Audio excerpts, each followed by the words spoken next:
Le grand chef blanc à Washington nous salue avec de l'amitié et de la bonne volonté. Ceci est gentil de sa part, car nous savons qu'il n'a pas beaucoup besoin de la nôtre, d'amitié. Il nous fait savoir qu'il veut acheter notre terre et nous laisser une réserve pour y vivre sans encombre.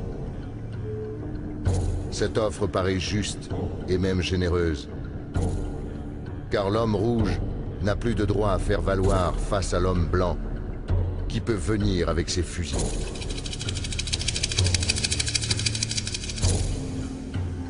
Mais comment pouvez-vous acheter ou vendre le ciel, la chaleur de la terre? L'idée nous paraît étrange. Si nous ne possédons pas la fraîcheur de l'air et le miroitement de l'eau, comment pouvez-vous les acheter? Chaque parcelle de cette terre est sacrée pour mon peuple. Chaque aiguille de pin luisante, chaque rive sableuse, chaque lambeau de brume dans les bois sombres, chaque clairière et chaque bourdonnement d'insectes est sacré dans le souvenir et l'expérience de mon peuple. La sève qui coule dans les arbres transporte les souvenirs de l'homme rouge. Les morts des hommes blancs oublient le pays de leur naissance lorsqu'ils s'en vont se promener parmi les étoiles. Nos morts n'oublient jamais cette terre magnifique, car elle est la mère de l'homme rouge. Nous sommes une partie de la terre, et elle fait partie de nous.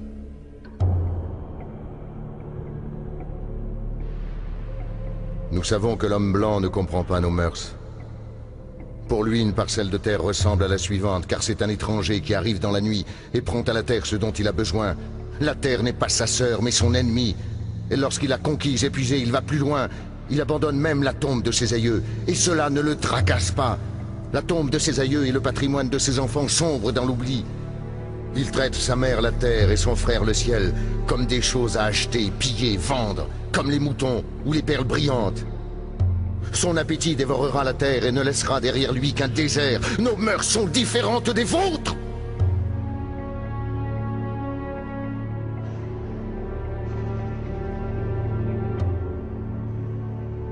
La vue de vos villes fait mal aux yeux de l'homme rouge. Mais peut-être est-ce parce que l'homme rouge est un sauvage et ne comprend pas. Il n'y a pas d'endroit paisible dans les villes de l'homme blanc. Nul endroit pour entendre les feuilles se dérouler au printemps ou le froissement des ailes d'un insecte. Mais peut-être est-ce parce que je suis un sauvage et ne comprends pas. Le vacarme semble seulement insulter les oreilles. Et quel intérêt y a-t-il à vivre si l'homme ne peut entendre le cri solitaire de l'engoulevent ou les palabres des grenouilles autour d'un étang la nuit? Je suis un homme rouge et ne comprends pas.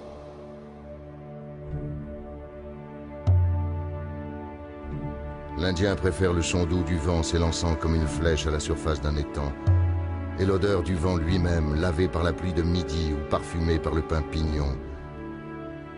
L'air est précieux à l'homme rouge, car toutes les choses partagent le même souffle. La bête, l'arbre, l'homme, tous partagent le même souffle.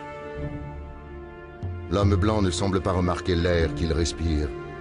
Comme s'il mettait plusieurs jours à expirer, il est insensible à la puanteur. Mais si nous vous vendons notre terre, vous devrez vous rappeler que l'air nous est précieux, qu'il partage son esprit avec tout ce qu'il fait vivre.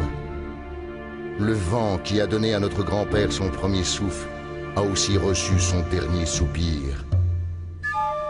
Et si nous vous vendons notre terre, vous devrez la garder à part et la tenir pour sacrée, comme un endroit où même l'homme blanc peut aller goûter le vent adouci par les fleurs des prés.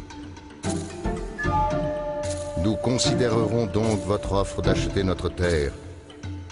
Mais si nous décidions de l'accepter, j'y mettrai une condition. L'homme blanc devra traiter les animaux de cette terre comme ses frères. Je suis un sauvage et ne connais pas d'autre façon de vivre. J'ai vu un millier de bisons pourrissant sur la prairie, abandonnés par l'homme blanc qui les avait abattus d'un train qui passait. Je suis un sauvage et ne comprends pas comment le cheval de fer fumant peut être plus important que le bison que nous tuons, nous, uniquement pour subsister. Qu'est-ce que l'homme sans les bêtes? Si toutes les bêtes disparaissaient, l'homme mourrait d'une grande solitude de l'esprit. Car ce qui arrive aux bêtes arrive bientôt à l'homme. Toutes les choses se tiennent. Vous devez apprendre à vos enfants que le sol qu'ils foulent est fait des cendres de nos aïeux. Pour qu'ils respectent la terre, dites à vos enfants qu'elle est enrichie par les vies de notre race. Enseignez-leur ce que nous avons toujours enseigné aux nôtres, que la terre est notre mère. Et que tout ce qui arrive à la terre arrive aux fils de la terre. Si les hommes crachent sur le sol, ils crachent sur eux-mêmes.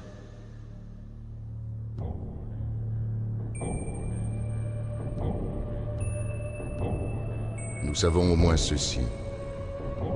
La terre n'appartient pas à l'homme. L'homme appartient à la terre. Cela, nous le savons. Toutes les choses se tiennent, comme le sang qui unit une même famille. Toutes les choses se tiennent, et tout ce qui arrive à la terre arrive aux fils de la terre. Ce n'est pas l'homme qui a tissé la trame de la vie, il en est seulement un fil. Tout ce qu'il fait à la trame, il le fait à lui-même. Même l'homme blanc, dont le Dieu se promène et parle avec lui comme deux amis ensemble, ne peut être dispensé de la destinée commune. Après tout, nous sommes peut-être frères. Nous verrons bien. Il y a une chose que nous savons et que l'homme blanc découvrira peut-être un jour. C'est que notre Dieu est le même Dieu. Il se peut que vous pensiez maintenant le posséder comme vous voulez posséder notre terre. Mais vous ne pouvez pas. Il est le Dieu de l'homme, et sa pitié est égale pour l'homme rouge et le blanc. Cette terre lui est précieuse. Et nuire à la terre, c'est accabler de mépris son créateur. Les Blancs aussi disparaîtront, peut-être plus tôt que toutes les autres tribus. Contaminez votre lit, et vous suffoquerez une nuit dans vos propres détritus. Mais en mourant, vous brillerez avec éclat, ardent de la force de Dieu qui vous a amené jusqu'à cette terre, et qui, pour quelque dessein particulier, vous a fait dominer cette terre et l'homme rouge. Cette destinée est mystère pour nous, car nous ne comprenons pas. Quand les bisons seront tous massacrés, les chevaux sauvages domptés, les coins secrets de la forêt chargés de l'odeur de beaucoup d'hommes, et la vue des collines en pleine fleur, ternies par des fils qui parlent, alors, où seront les fourrés? Disparus. Où sera l'aigle? Disparu. Et cette disparition marquera la fin de la vie et le début de la survivance.